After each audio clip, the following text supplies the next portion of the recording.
Across the West, and in particular in Northern California, where complex fire behavior mirrors our rugged topography, we need to learn how to relate to fire again. The importance of fire can't be overstated as a management tool to manage these landscapes, and the same has been true for thousands of years. Fires were very frequent in these forests. Fire would come back again and again and again. The 2012 fire season has been a potent reminder of what's at stake. Hundreds of homes and many lives have already been lost in our failed but seemingly unavoidable battle with wildfires across the country. A century of fire suppression on national forests, coupled with logging and development where communities meet the wildlands, have made fire suppression an increasingly dangerous and costly pursuit. The Smokey Bear has done an excellent job preventing wildland fires and saying fire is bad. Well, now we're in this realm where we realize that the ecosystem needs fire. What we've done is we've swapped out almost all of our historical low severity fire regime to mixed and high severity fire regimes. So now we can go in and we can see patches where 5,000 acres at a swath all burn with high severity. And that was never a precedent in the historical forests. The longer we go without treating areas with fire, the longer we go without burning areas, the more complex this, the whole enterprise becomes. Fire scientists have well documented the impacts of fire suppression and how it has set the stage for recent megafires. Managers know they need to restore these fire-dependent ecosystems, but face significant challenges in getting fire back on the ground. It's maybe not as polarizing as same-sex marriage or abortion, but it definitely does kind of elicit those types of visceral reactions in people. Some people just don't think fire has a place in the landscape and that we should manage it out of existence. We just know from our understanding of ecology of the areas that that's pretty much impossible.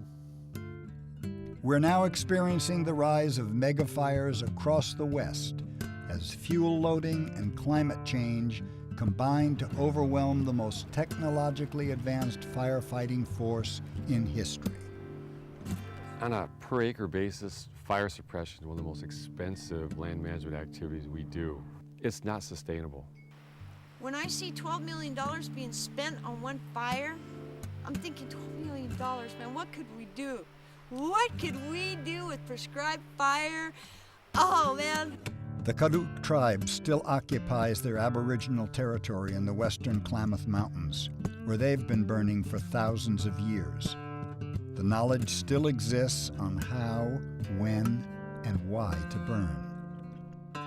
When you talk about a natural fire regime, humans are a component of that regime. They can't be separated. Really, the last land management model that worked in this country was the tribal management model. Fire-prone communities across the country have jump-started local planning efforts to address the threat of wildfires through fire-wise programs, prescribed fire councils, and fire-safe councils. So folks like the Fire Safe Council, those are people who live here in these communities. They're here, they have a responsibility to this place too. A lot of the prescribed burns that we do have this multiple function of being for reducing fuels around homes and on private property and maintaining the fuel breaks that we've created. But at the same time, we're focusing on areas where we might be, say, treating a tan oak stand like the one we're in right now so that we have better acorn crops in future years. These groups are linking the goals of rural communities with national fire policy.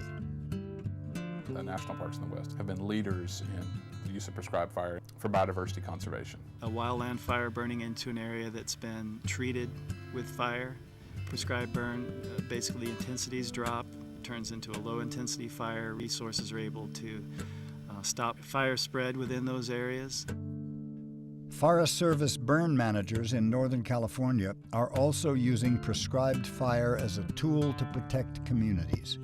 What I'm trying to do is I'm trying to get a burned area around the communities, so when a wildfire starts, maybe we can save some suppression dollars by falling back to the place that makes sense to fight that fire. We need to get the word out that in the absence of a controlled fire, you're going to have these large fires occurring. For nearly 70 years, the Smokey Bear ad campaign, while effectively spreading the message to prevent human-caused wildfires, has also cultivated our fear of all fires. This has made it difficult for people to distinguish between wildfire and prescribed fire.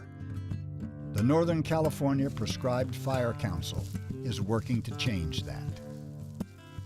A lot of people are concerned about fire and the lack of fire, and they all play roles in this, and I think that the organization's had really broad arms to bring those people in. Fire is not an option. We can't choose whether we're going to have fire on the landscape here or not. It's here. It's part of the scene. It's part of the future.